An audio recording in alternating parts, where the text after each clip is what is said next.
পুজোর সময় সবাই ঘুরতে যেতে খুব ভালোবাসেন, তাও নর্থ বেঙ্গলের দিকে যেতে আরও বেশি ভালোবাসেন। তো যদি পুজোর সময় আমি দেখি 9ই অক্টোবর কোনো ট্রেনে 9, 10, 11, 12 যে পুজোর যে সপ্তাহটা যেটা আছে কোনো ট্রেনে টিকিট নেই।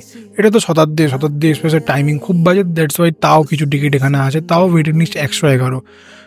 সরাইঘাটে দেখবেন ওয়েটিং লিস্ট 115, পদা থেকে টিকিট কাটতেই দিচ্ছে না। দার্জিলিং মেঘাল 369খানা ওয়েটিং লিস্ট, এখনও কেন কাটতে দিচ্ছে আমি জানি না, এটা জীবনে কনফার্ম হবে না।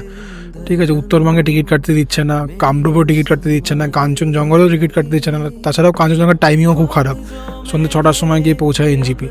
তিস্তা তো ওষারও ওয়েটিং লিস্ট, কাঞ্চনকন্যায় তো রিগ্রেট, আর এই পুরো সপ্তাহে কোনো টিকিট নেই। এবার যদি আপনাদের মনে হয় আপনারা নর্থ বেঙ্গল যাবেন, তো নর্থ বেঙ্গল যাওয়ার আমি একটা উপায়, যে উপায়ের মাধ্যমে আপনি এখনও টিকিট পাবেন, আশা করি আজ থেকে এই ভিডিওটা পাবলিশ হবে, আজ থেকে 10-15 দিন বাদেও আপনারা আশা করি টিকিট পাবেন। তো এই ক্ষেত্রে আপনারা একটা উপায় যেতেই পারেন, ওটা বাসে করে আপনারা আলাদা চলে যেতে পারেন। কিন্তু বাসের টিকিটও আপনি যদি দেখেন 2000, 1500, 3000 ওরকম টিকিটে চলছে, যেটা হলো আপনারা কলকাতা থেকে একটা ব্রেক করে যেতে হবে আপনাকে।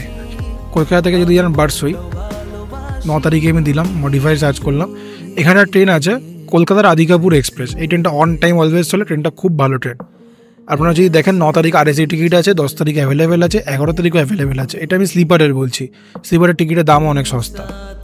থার্ড এসি ইকোনমি আরএসি আছে, 10 তারিখ অ্যাভেলেবেল আছে, 11 তারিখও অ্যাভেলেবেল আছে, 12 তারিখও অ্যাভেলেবেল আছে। এমনকি 3 তারিখ খালি ওয়েটিং। এসি 3 টায়ার যেটা আছে ওটা একটু ডিমান্ড বেশি, দ্যাটস ওয়াই ওটার টিকিট অ্যাভেলেবিলিটি থাকে না। তাও আপনি দেখছেন ওয়েটিং লিস্ট 8 আছে, যেটা কনফার্ম হওয়ার চান্স 89%।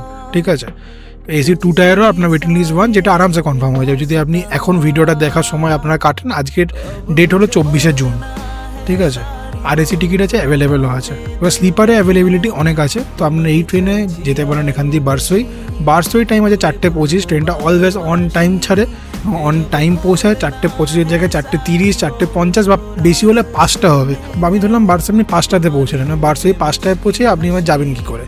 এবার আমি এখান থেকে বারসইটাকে আমার স্টার্টিং রাখছি এবং বারসই থেকে আমি এখানে এনজিপি দিচ্ছি।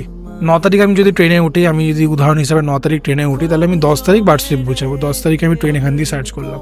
এবং সবথেকে ভালো উপায়, যেটা আপনারা সবথেকে তাড়াতাড়ি আর ভালো করে শান্তি মতো পৌঁছাতে পারবেন, ওটা আপনি 5টায় ঢুকলেন এবং 8টার সময়, 8টা না 8টা একটু পরে এখান দিয়ে যায় ক্যাপিটাল এক্সপ্রেসেরও অলওয়েজ টিকিট অ্যাভেলেবেল থাকে, আর টিকিটের দামও অনেক সস্তা।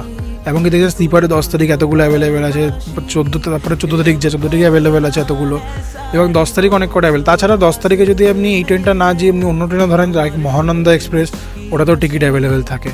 ঠিক আছে, এবং এই ট্রেনটা, যেই ট্রেনটা কিছু এক্সপ্রেস ট্রেন যেগুলো কাটিহার থেকে আসে, বা কিছু অনেক সময় ডেমু ট্রেন থাকে, ডেমু ট্রেনগুলো এখানে দেখায় না, কিছু প্যাসেঞ্জার ট্রেন থাকে ওইগুলো এখানে দেখায় না। এবং প্যাসেঞ্জার ট্রেন, ডেমু ট্রেনও যেগুলো থাকে, যেগুলো আপনার বারসই থেকে এনজিপি অবধি খালি পাবেন। আমিও প্যাসেঞ্জার ট্রেন করে গেছিলাম, যেটা কাটিহার থেকে শিলিগুড়ি পর্যন্ত যায়, ট্রেনটা আমি বারসই থেকে খালি পেয়েছিলাম। ঠিক আছে, এমনকি এটা ট্রেনও আছে যেটা আপনি 8:42 পেয়ে যাবেন, এটা বারসই থেকে, এটাও খালি আছে।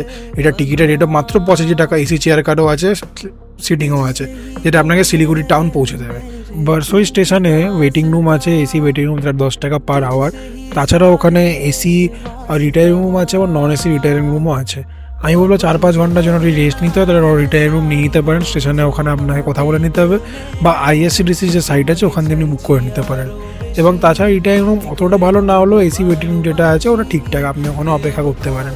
এই উপায়ের মাধ্যমে আপনি শিলিগুড়ি বা নর্থ বেঙ্গল যাওয়ার একদম কনফার্ম টিকিট খুব সহজেই পেতে পারেন। এবং এছাড়াও এনজিপি না, আপনি এইভাবে আপনি নিউমাল জাংশন বা আলিপুরদুয়ার বা কোচবিহারও আপনি এইভাবে যেতে পারেন ব্রেক করে।